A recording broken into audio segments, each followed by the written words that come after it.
Anthony, what's on your mind, man? I know you were talking about Rolls Royces this afternoon. I met a really cool guy. He had a 1934 Rolls-Royce Phantom 2 that is, a particular color of burgundy and gold. It's won Best in Show at Pebble Beach, and he is now at the Black Hawk Museum in California. Nice. He had six Rolls Royces.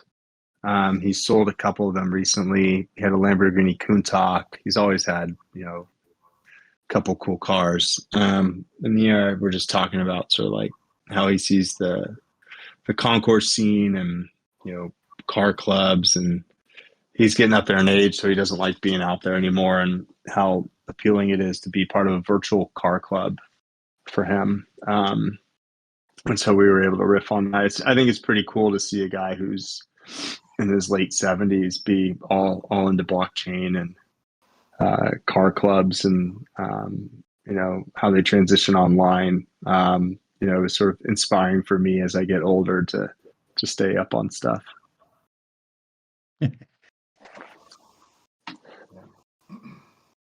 Ian, do you think that we could get Peter Mullen in our virtual car club?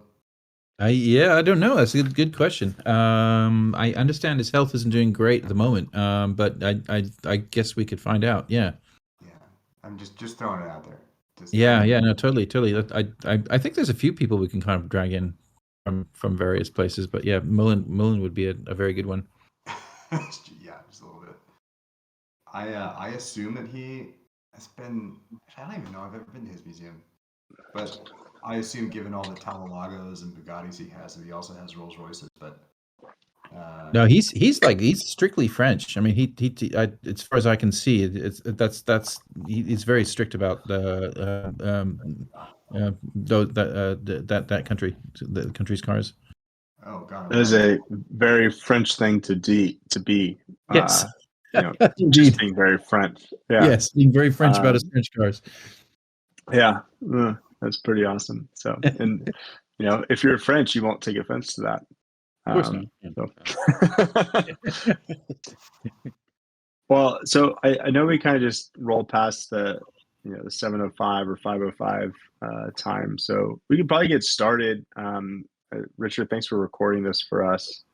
And then for those that are here, I know we don't have a big group today, but if you want to post questions, or if you even want to pop in and say hello, feel free to do that. But the three things that we really wanted to cover today, or maybe four, is like why we built Garage. I don't think we've told that story, at least not over the air. We maybe have dropped it in a couple snippets, and I thought maybe it'd be fun to hear a little bit about that, not to be too self-absorbed here. We wanted to give some updates on launch date, and then look at some short-term needs versus long-term goals, and how we're thinking about things. So yeah, I don't know, Pete, do you want to start, or would you like me to sort of like jump right into it? And I think you'll get to hear a little bit of our backgrounds too, if you haven't picked them up yet. But so Peter and I have known each other for better part of a decade. We've gotten closer as friends over the last 4 to 5 years.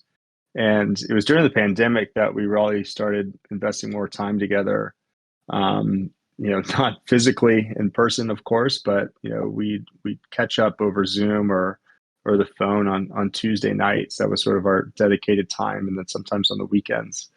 And we started Garage really as a way to break up the monotony of shelter in place. Peter runs his own business. I'm a partner in a venture capital firm, and we just started the venture capital firm 3 years ago. And during COVID, like a lot of business owners, we were really looking at whether or not we were going to survive. I think there's a lot of questions for business owners out there as to whether or not they could make it through all the changes that were going on, let alone like what was going on to individual people. And so Peter and I really were seeking a creative outlet, and what better way to escape reality than to start talking about cars a little bit more. So Peter and I actually kicked around a couple different ideas. One that, we thought actually had some pretty good legs was, setting up a fund. We were thinking about going out and raising some capital, probably like 5 to 10 million bucks. And we thought this was pretty feasible to actually go out and acquire a number of, cars that we thought might appreciate in value. And, the whole idea here is that, our investors would be automotive enthusiasts and would sort of delight in being owners or part owners in a number of these different vehicles. And, through this fund, we could give them exposure to these cars and, they might be able to drive them and check them out. But, very selfishly for Peter and I, it was just a way to go out and, buy some cool things that, we had dreamt about owning. But as an individual, we wouldn't be able to achieve that. We ran that idea down pretty hard. We talked to a bunch of people. We had a plan out, or we had planned it out. And actually, the real downsides of it are threefold.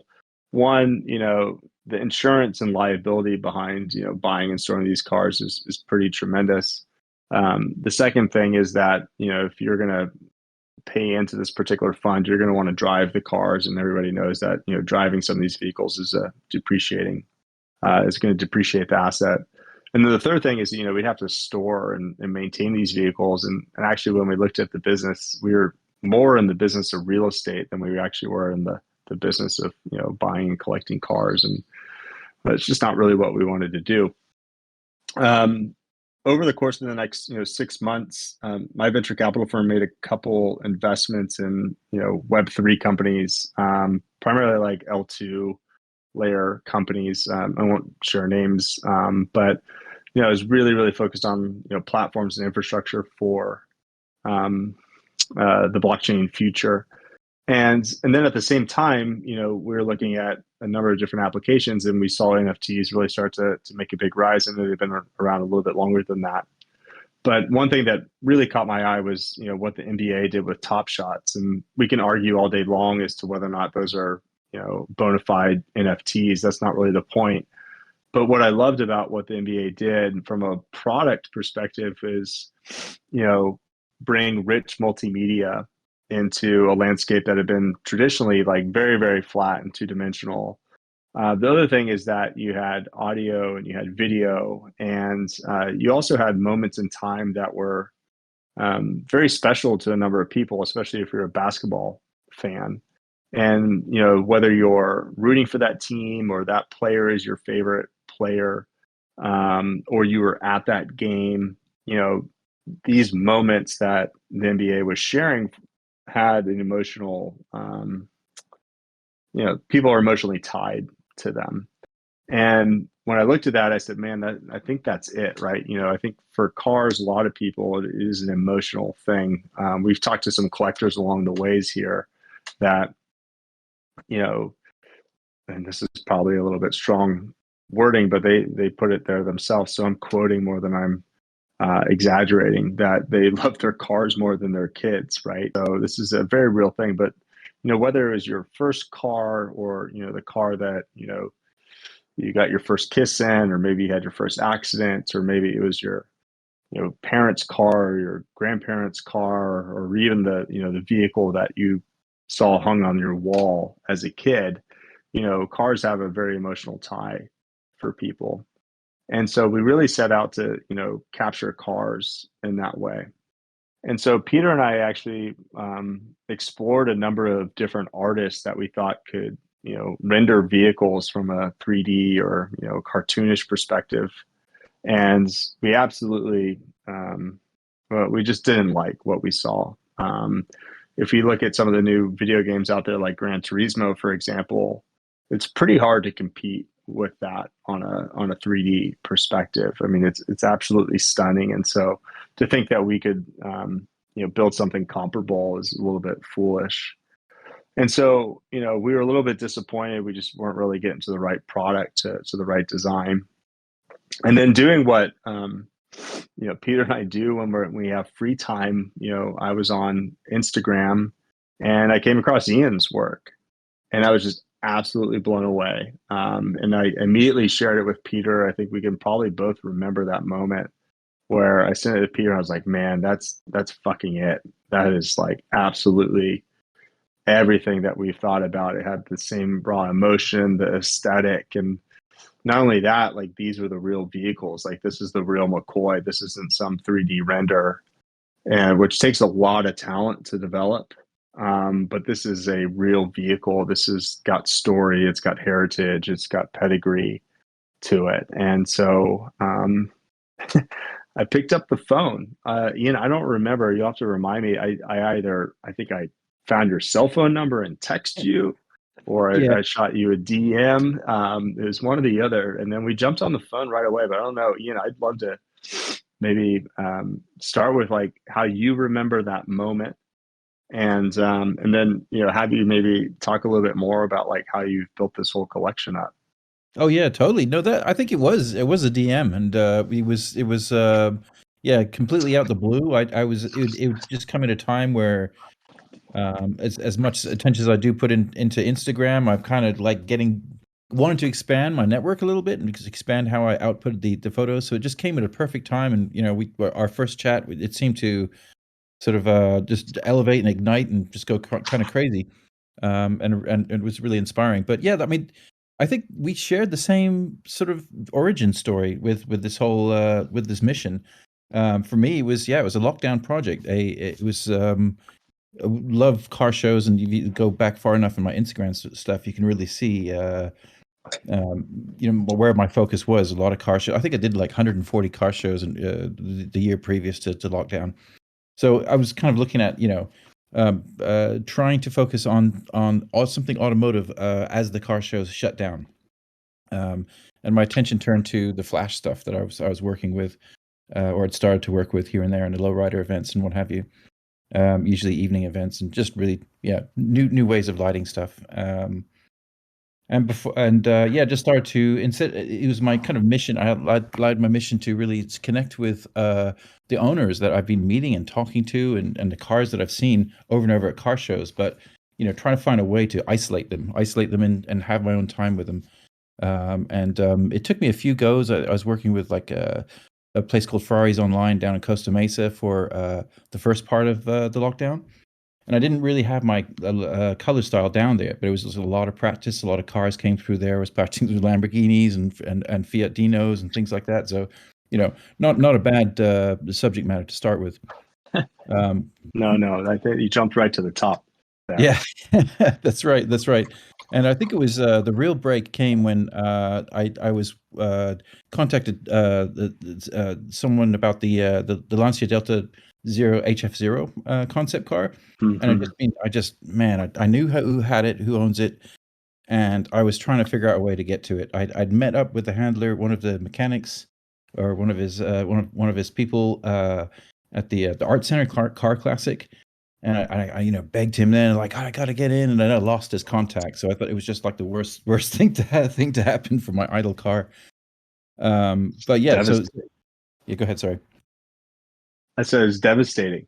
Oh man, yeah. So it ended up that I reached out about the Lancia 037 that he also had, and the conversation went super smoothly, super fluidly. And before I knew it, I was in one of his garages, and it was not the ideal place to do a full car shot. You couldn't control the backgrounds, a lot of chrome and other things reflecting the light, and adding reflections on the car.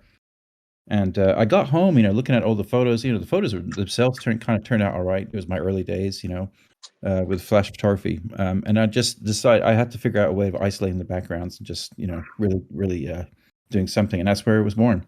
And it was really looking at that and the Pontiac Vivant, a concept car from the 60s, that I kind of that inspired this kind of like colored paper paper with colored pencil kind of rendering style. Essentially you're just using like black and white pencils to really push back or really highlight the drawing, how they used to do for kind of markers. And I just put a blue background on it with this blue car, and all of a sudden it kind of looked like that, and it was like, oh man, this is the direction. So just to wrap it up, it's really is just like it kind of started as the way designers intended to see the cars, not the way that we see the cars with the reflections and the other context, but in the purest form, almost just that really highly executed, well executed drawing or imaging or rendering of the shape of their mind, with all that detail and like super clean. So yeah, that's kind of where. And look, I mean, Ian, I mean, when we first saw it, it was absolutely stunning. I know that the designers see them this way. I don't fancy myself a designer or an artist at all, but I think for, truly passionate, gearheads, and maybe even for those who aren't, we saw this as like truly stunning work. And I think, a big part of what Peter and I set out to do, because we talked to so many collectors and folks along the way, is, actually preserve a lot of these vehicles for the next generation, right? So many car collectors today are worried about what happens to them after they are gone. And I think, what is so incredible about your work is that there's a lot of emotion and there's a lot of movement behind it, even though that it's still flash photography. There is something that's, dynamic about it. And I think that's, really what stood out to me. And it could be the colors, it could be the flash. I'm not really sure. But, when we think about, being in the pandemic and, we both had our own sort of like, escape here, Pete and I talking about cars and, how to increase access to them, and you having your photography. One thing that really became clear is like not only how we preserve them, but how we capture them and how we share them with people and how we really democratize access as a whole, because we can't go to car shows anymore, and we can't go to meetups or cars and coffee. And, the blockchain is just an amazing place where we can actually capture a lot of these things and where we can store them and preserve them. And, I'm really, really excited that we're actually going to be able to, install your art on the blockchain for, forever, really. Oh yeah. And it like I said, when you first contacted me, it just happened at the right time. I was looking for that way to preserve these photos in a better way than Instagram, and distribute them and have people enjoy them in a better way than that. Higher resolution. And I think that's one thing that really attracts me about this project too. Is it's the artwork, yes, but it's also just, I feel we're really bringing something to NFT collections that nobody's ever really seen, or nobody's really tried yet. Really high resolution photography, really real individual images. Bringing some a different form of art to it. And look, I want to give you more credit here, Ian. It took you years to develop the relationships. True.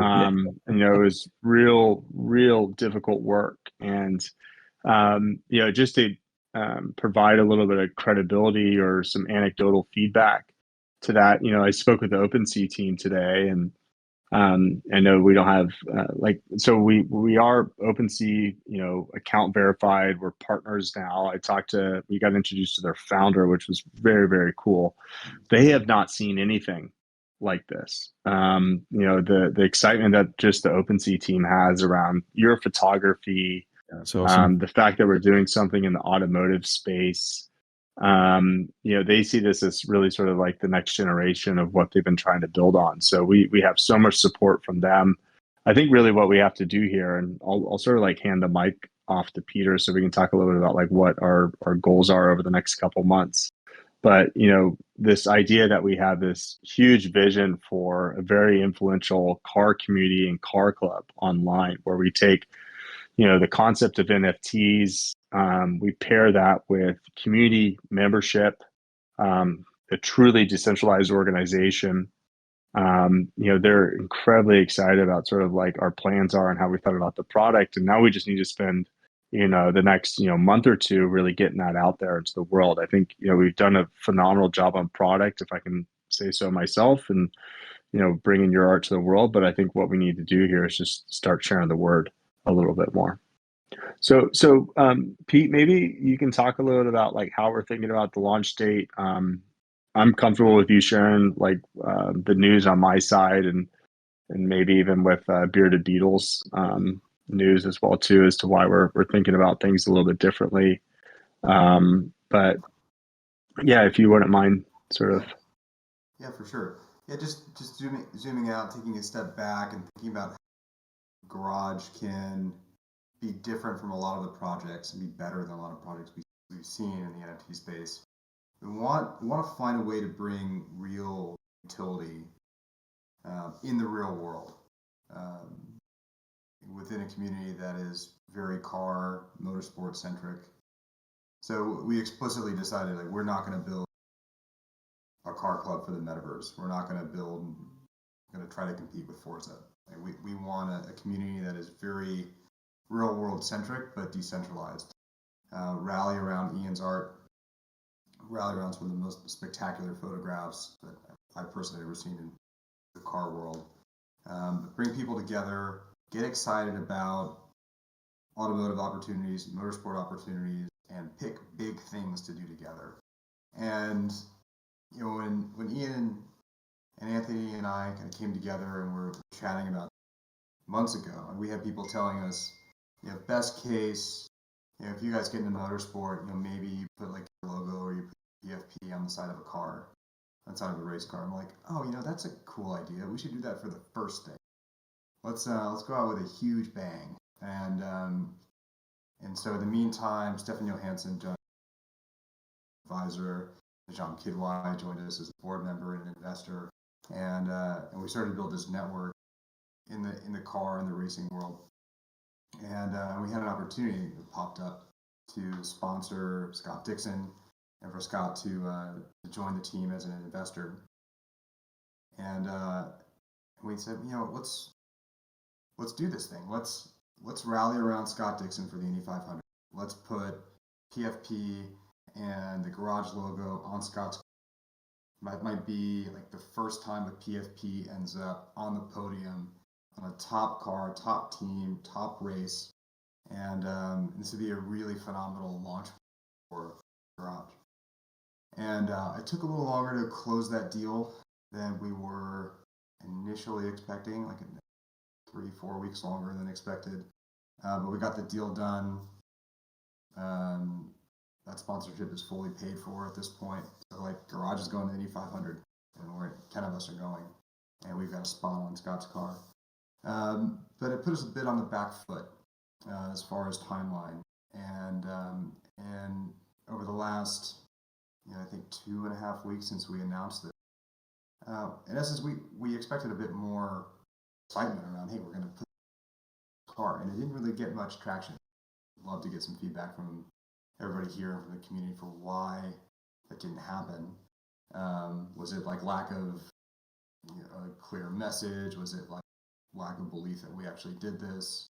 Did that message get buried somewhere, in the contest that we communicated or pushed? But we're looking for this March 24th initial mint, sell 2,250 NFTs of each work, and as part of that, we built in these contests to take 5 people from this community, fully paid for trips to the Indy 500, and one of those people would get to pick an NFT to put on a car. At this point, given the real sort of apparent traction there, we've talked a lot this week internally. Probably makes sense to push mint back a full month, do a much smaller initial drop in a couple hundreds to really reward those here who are early adopters or get you all more deeply involved in Garage, and then do a larger drop for the remainder of Genesis later in Q2. So along those lines, a couple of really cool things. It's like Anthony and I were on the phone with a former McLaren exec, which was super cool. We got to talk to people like Courtney Hansen. She was the co-host for Rides, and Overhauling. We've spent the day with the Ferrari GTO owner, McLaren F1 GTR LM owner. was on the phone today with Jota Sport, and they've won, I think, 4 of the last Le Mans and LMP2. In fact, we're going to sponsor them. Garage will sponsor them all this. So it's really cool to have an opportunity to partner. Garage will be at Le Mans on June 12th. We'll likely bring a handful of Garage members to that race also. The Garage logo and an opportunity. The 37 and 38 Jota cars. So fun stuff is happening here. This project is well funded, and it's given us the opportunity to open some doors, some really cool opportunities. And it's all happening here. And we're trying to figure out the doors that we have in fact opened, the network that we have in fact built. And so those interested in Web3 NFT and motorsport and cars can rally around these experiences, rally around this art, and access a degree of utility that we really haven't seen before in Web3. Anyway, I'll pause there. If you want to share any details there, Anthony, fill in any gaps.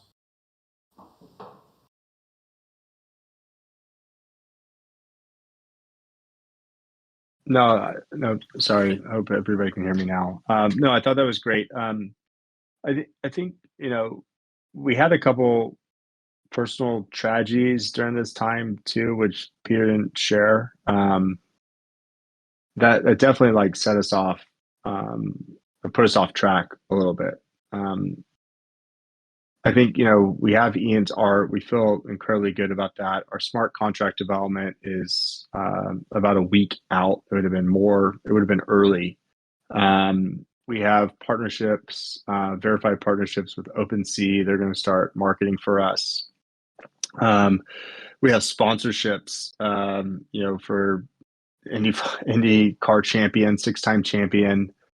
For the Indy 500, we have sponsorship for the upcoming 24-hour Le Mans. It's the 100th anniversary. These are all things that we put a really significant amount of time into. The one thing that we just didn't get around to doing more of is getting the word out there to everybody. And we want this to be a long-lasting club. We want this to be around forever. In fact, my goal is that this is fully community owned and operated within the next year and a half or so. I think, it required Ian, Peter, and David's support to get it up and running. But I'm hoping that in short order that the community is actually running this in the future, and that Peter and I are loving participants, early members, and we hope this sticks around forever, because we really think that this is community ownership of corporations, cooperations, whatever you want to call it, organizations, is the future. We think that we've got a pretty good plan here. We think we've got a plan that scales, and we just haven't shared the word enough. And so I think that's why we're waiting to, or that's why we're pushing back the drop date a little bit. What we want to do is reward some of our early community members that are here with us today and have joined Discord. We've done no advertising, no marketing. We've done some social media. It's not a super sophisticated effort. I think we've been very much focused on product and partnerships, and it's time for us to sort of switch gears and be a little bit more focused on growth, and we'd love everybody's help there. So some of the growth strategies that we're going to try to deploy is we're going to get the word out there on Twitter. Our call to action is to get people to the website and then hopefully into Discord. We're going to more publicly share when our mint date is. We should have that announcement for everybody by early next week. It will no longer be March 24th and March 26th. It'll probably be about 1 month after that. The initial drop will be smaller. I think we're going to do about 500. Those buyers will be able to go to the Indy 500 with us, which I think is a very cool experience. And we have pit lane passes. You're going to meet the driver. You're going to meet the engineers. You're going to be as close as it gets. Dude, and then we got the last 4 hotel rooms at the Indy Hotel, and then 4 more down the street. And all of Indiana, the entire state. The whole damn state. Yeah. Yeah. And then, look, and then we're going to do a bigger drop in May. And we're going to do that coincides with the Indy 500, with Scott's AMA that he's going to do, with the Jota announcement for Le Mans.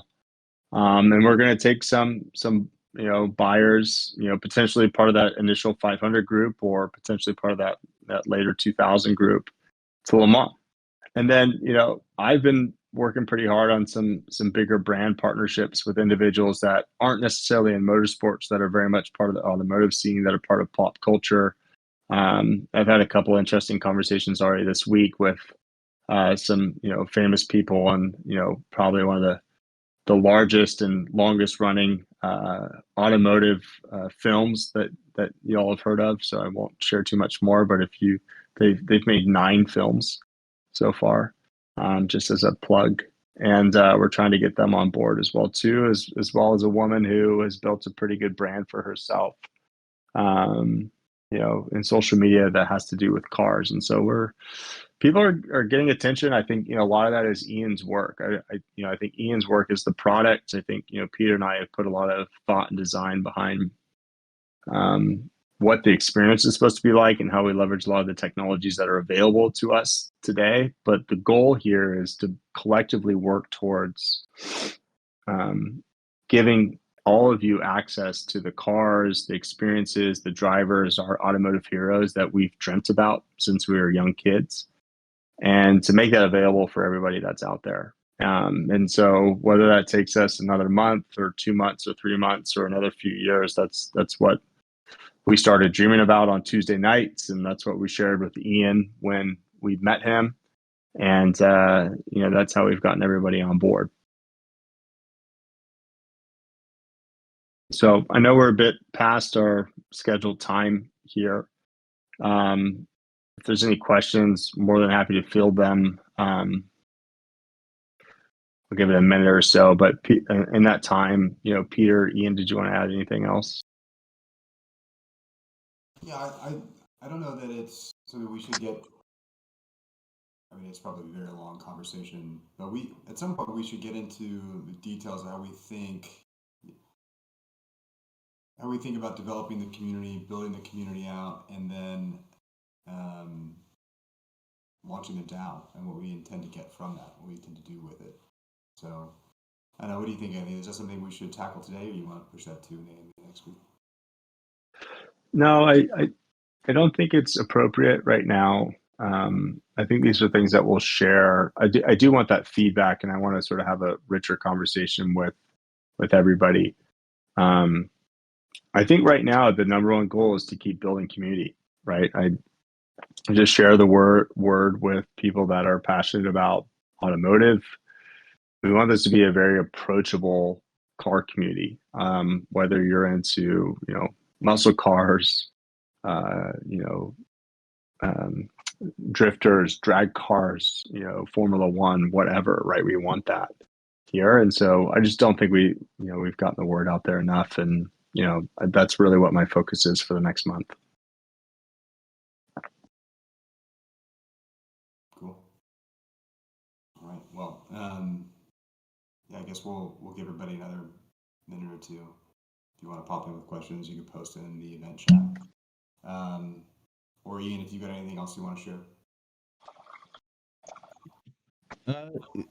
Not much more to say, but except just really looking forward to seeing the public's response to this. I mean, we put a tremendous amount of work into it. This is as we've talked about. This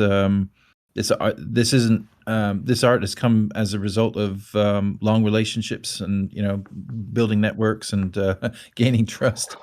And yeah, it's just I'm really looking forward to the future, because we've been talking about some crazy projects coming up. So I mean, it's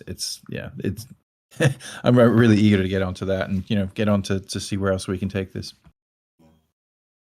Cool. So yeah, we just got a question in from SP about Monterey.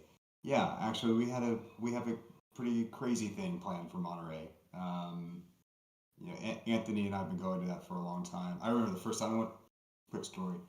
First time I went to Monterey for the historic races was 2008, and like for me, I'm all about pre-war Grand Prix cars and early post-war sports cars. So I remember going to the top of the corkscrew, like 7:30 in the morning on Saturday, and the first thing I see is a 1933 Alfa Romeo Type B getting chased down by 1927 Bugatti Type 35 supercharged Type 35B. So they're both supercharged cars, and it was one of the coolest things I had ever seen in my life. Like truly life changing. But in any case, yeah, it's a very Monterey Car Week is a very special thing, and we've had discussions about coming together as a community, did a barbecue at the track on Friday night. We know enough people who prep cars, own cars, race cars at Monterey. We've been planning a handful of like private tours and chats on Saturday at at the track, heading to either Gooding or RM on Saturday evening and actually acquiring a car. We have plans to be at Art Basel later this year, minting an NFT of that car. We have an in at the Velocity Invitational in November. So if you buy the right car, that might be a cool place to take it, get it back on the track. But that'd just be a really cool experience to show everybody what it's actually like to buy a car at an auction like that, and then to campaign it for the remainder of the year, bring it to Art Basel. And then we have an opportunity to, we've been working with Pebble Beach for the last couple of months to sponsor an award. So our thinking has been, if we stay on track, this community shows interest in it, it'd be really cool to take a holder. Actually, we've been planning like 5 holders to Monterey for those 3 days, but one of those holders actually go on stage and hand out an award. So like the best French car is actually the award we've been talking about. But that is on the table. We've been discussing it. That would sort of come down to the interest that the community has in something of that nature. Otherwise, we've been working with the #1 supercar retailer on the West Coast, and they have a massive booth at Pebble Beach, and we've been working on a partnership with them. So we will very likely be at Pebble Beach. We've been talking about a small NFT collection with this firm that we would actually drop potentially at Pebble Beach. But yeah, we fully intend to be there. Ian's working on some connections to get to the Quail, potentially bring some members to the Quail, which is, and if you've ever been to Pebble Beach, you know that it's a fucking madhouse. So being able to get there early, and the other thing is we've got an opportunity to get the really, really ritzy, very nice tickets. So they get you kind of separated in a quieter space. So all those things are planned. All those doors are open. We're just looking for some support and interest from the community on actually getting to something at that level, to be on the stage at Pebble Beach. Anyway, Anthony, you want to share any thoughts there? Close that out. Yeah, I mean, just on the Pebble Beach thing, Peter and I, when we were kicking around this idea last year, right? One thing we dreamt about was being able to give our community members the opportunity to raise that placard at an auction and buy, $250,000, $500,000 car. Like, how fucking cool would that be, right? And then that car is completely community owned. It is not owned by Pete or Ian or I. It would be a community owned vehicle, and we meant an NFT of that. It'd be very, very exclusive, and then be able to show people actually what we're doing. So I think, it'd just be a lot of fun, guys. I'd be really, really thrilled. So, there will, so SP KB asked again, sort of like what holders the smaller first collection would have as unique benefits. There's quite a few. Like Genesis holders are going to have very exclusive access and allow list access to all subsequent launches, certain events that we have planned for the next year. and that includes IndyCar and Le Mans as well as Monterey. We plan on doing another launch later this year, and so I think there'll be a different level of access as part of that, but you'll be the first ones to buy in on it. And with regard to merch, okay, I actually just got some stickers made. I'm going to be putting one on my own car as soon as they arrive. I know Camster bought some hats for folks that we're going to give out at the events. Ian made some really, really cool hoodies that I've been rocking on like daily walks, daily runs. So yeah, we're gonna have more for folks too. But number one thing we got to do is grow the community, get more people involved, and keep driving some of these sponsorships so that we can rock our swag when we're out there. Yeah, actually, with respect to merch and swag too, I do think the garage logo looks pretty kick-ass generally. Ian put a huge amount of effort into getting that together.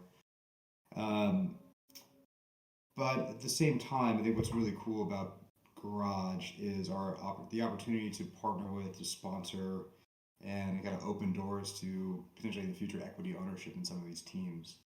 And I think that's a very special thing. Like we could make merch with a Garage logo all day, but how about merch with the Garage logo and Scott Dixon? Or how about merch with the Garage logo, Jota Sport, and Stefan Johansson's art? So David from Jota, Stefan Johansson, and I had a conversation today about some pretty special swag for Le Mans. Like those are the kinds of things that I think could really separate us, really differentiate us from what we often see in this space. So, yep, merch coming, I think is the short answer, but we want to make it special, really special. Totally. So I know we're up on time. Richards was kind enough to record this session for us. We're going to publish it out to the group. So thank you for joining. We can't share how much we appreciate your support enough, and we're really excited for what the next month holds. Cool. So thanks, everyone. Yeah, actually, sorry, I just want to make sure that Kurz on Surface got an answer to the question posted about Peterson and LA Auto Show. Yeah. We really appreciate you all jumping into this. So I want to make sure your questions are fully answered. Oh, for sure. I mean, I can definitely answer questions about the Peterson. Yeah, cool. All right, cool. Well, I guess without further ado, appreciate everybody being here. Anthony, thanks for taking the time, man. Ian, thanks for hopping on. Keep kicking ass and taking names, man. I don't know how you do it. It's just spectacular. Cool. Maybe we'll make a habit of this. It's fun. For sure. Absolutely. I like this. This is fun. All right, y'all. See ya. Cool. Bye. All right, thanks, team. Take care. Richard, thank you so much, man. Ethan, thank you. We'll catch you soon. Cool. Take care, guys.